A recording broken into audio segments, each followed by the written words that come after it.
welcome back to our channel. So today in this video we are going to discuss about how to automate Slack notifications from Google Sheets. So without wasting much of our time, let's get straight into the video. So first of all you gotta do is simply install Google Sheet for Workflow Builder. You need to open your Slack, navigate to the Workflow Builder and install your Google Sheet apps. After this, you need to simply create a new workflow.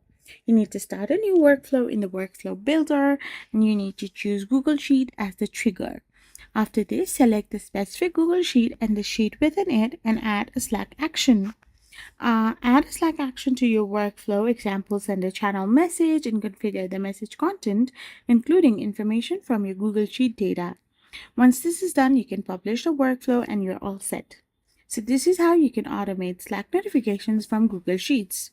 I hope you found this video helpful, so don't forget to hit that subscribe button and do give us a thumbs up. We will be back again with more informative videos. Thank you for watching.